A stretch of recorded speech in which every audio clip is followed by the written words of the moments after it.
Ganesh shop, no, with Papa? Yeah. Or Kartik? Kartik School? college. College. And Pameshwar?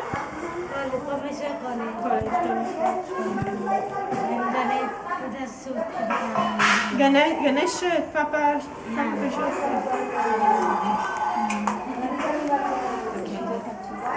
Yeah, you're right.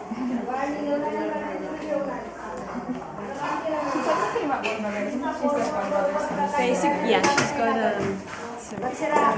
her parents separated, and she and her older brother, and I think her sister also, yeah, were stayed in Nagpur with her mother and her family, and her father moved here and got remarried and has 4 more children. And she developed TB when she was in Nagpur. Her mother died, and she was carried on living with her grandparents and her mother's family.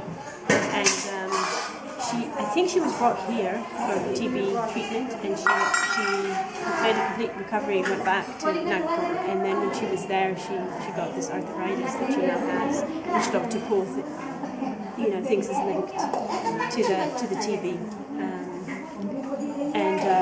And she really deteriorated when she was there. And so then her father brought her back here. I can't really remember if she was ever, maybe she stayed at their house for a very short period of time, and then they felt they couldn't care for her anymore and brought her here.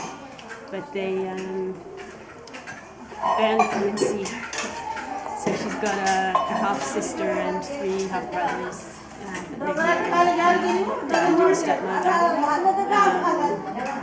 And her brother, and her full brother, is now just at the crossing, at the Anandavan crossing, running the family shoe shop. And he doesn't come.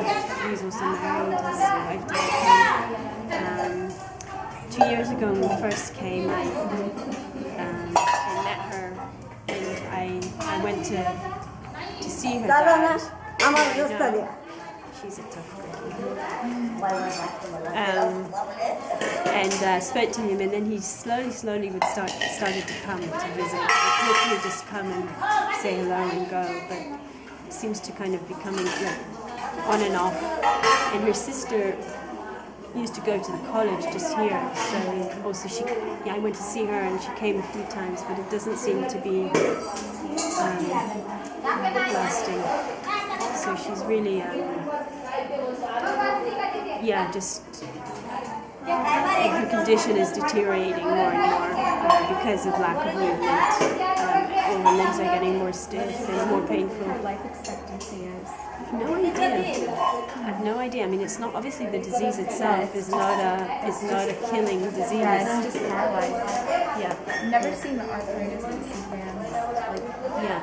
Because I think, where we are, it would be treated with physiotherapy and exercise, so it wouldn't actually get this bad. So you think it's her sedentary lifestyle which is causing it to kind of I mean, I do know people like in the UK who are severely disabled by arthritis, but it would be, in their hands. Yeah. It would be a severe disability, but it would just be the hands. I don't know enough about it. It could be that there's also medication, but definitely, there would be physiotherapy and care that would allow the person, that would stop it getting this bad. I'm pretty sure, but I don't have any medical training, and I don't even know what type of arthritis she has. They're doing, like with a lot of other things, they're doing the best they can for her, but it's not really the right place for her. But this is where her family's chosen to put her. And Anandavan can't afford to send her somewhere else, so this is kind of what they're doing. We were talking with Dr. Paul the other day about would she be better off in the hospital here rather than here, and he said it's up to her. We asked her if she doesn't want to move. This is kind of the known. She knows the women here. She's got relationships with them.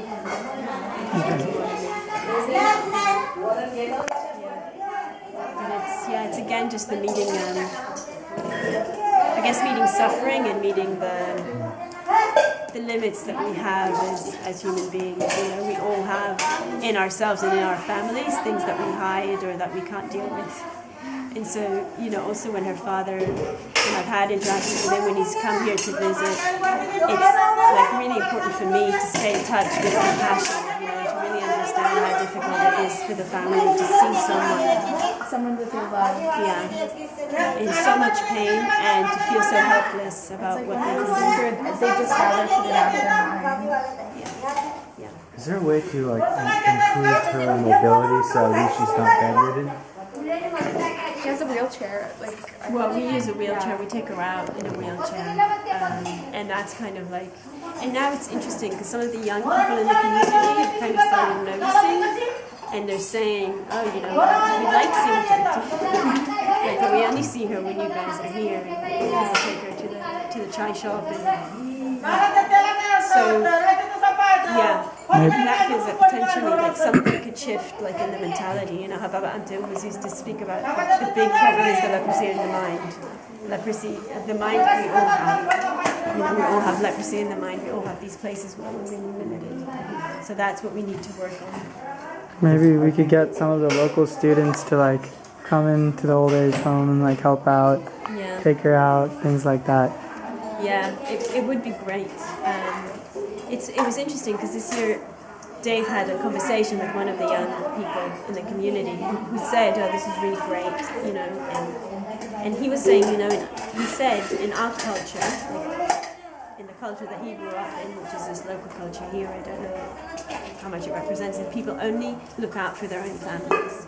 And the idea of someone doing something for somebody who's not their immediate family member, it was really like, wow, that's really amazing. You know, so we are coming here from our comfortable backgrounds and coming here to do service is like a real interesting, you know, because we're coming here to be inspired, all of us, you know, but actually at the same time there's this exchange, you know, and we are inspired. Like there's a lot of amazing stuff happening, and then there's a lot of problems and stuff. It's kind of like we come here to help out, and then we end up getting more out of this. Yeah, Lincoln, my partner, he always says it's about sharing. It's not about giving. It's about sharing because we receive, we receive and we give and we just like are just together. When you do, like with Jouti, you know, when you spend time with her and you get that smile, it's like there's nothing more valuable. I told her that she was at first refusing to get a picture, and then I told her that when I go back to the States, I need that smile. And she's the one, like people in the group always email me when we're here, people who've been here for previous years. They ask about Jouti and they send her love. She's so touched. And one year someone put together a video of, you know, different people from the group the previous year in different countries sending messages to her. And then we Play it for her. played it for her. You can send them to. Yeah, one person has been sending cards. I think to the